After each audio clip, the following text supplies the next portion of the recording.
Hi everyone, welcome back to TLB Station. In today's video, we're diving into how to add auto-tab functionality to OTP input fields using JavaScript.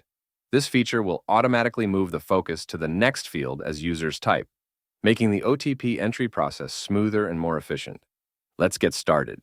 First, I set up 6 input fields, each with a maximum length of 1 character. I added the autofocus attribute to the first input field, so the focus automatically starts there. As the user enters their OTP, they will move through the fields one by one. In the CSS, I gave each input a fixed width and height, and added custom styles for focus and hover effects. In JavaScript, we'll define a variable called inputs to store all the input fields using the querySelectorAll method. Then, we'll use the forEach method to loop through each input. Inside the loop, we define a function with 2 parameters: input, representing the current input field; index, representing the position of the input field in the list. Within this function, we'll add event listeners to each input field to handle user interactions. But before we proceed, it's important to understand the types of events we'll be working with. JavaScript offers a wide variety of event types that allow us to capture different user actions, such as typing, clicking, or focusing on an input field. We will focus on just 4 key events: input, key press, key up, and key down. These will allow us to handle character entry, detect key presses, and control how the input fields behave when the user interacts with them. The input event triggers whenever the user changes the value of an input field. The key press event is triggered when a key is pressed down, but it only captures printable characters, meaning it doesn't detect special keys like Backspace, Shift, or Control. The key up event occurs after a key is released. The key down event triggers when a key is initially pressed down.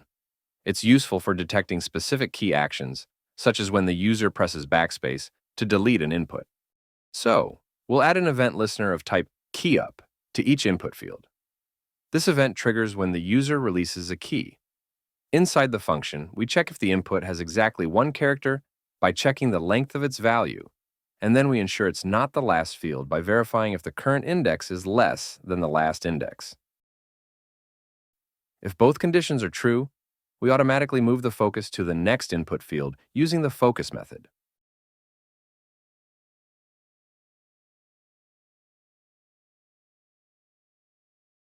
Now, the focus automatically moves to the next input when a character is entered, but it doesn't handle the backspace functionality. You may consider using the input event instead of key up, because it is ideal for immediately responding to character entry without any delay. The input event fires as soon as the value of the input changes, making it more responsive for this kind of interaction.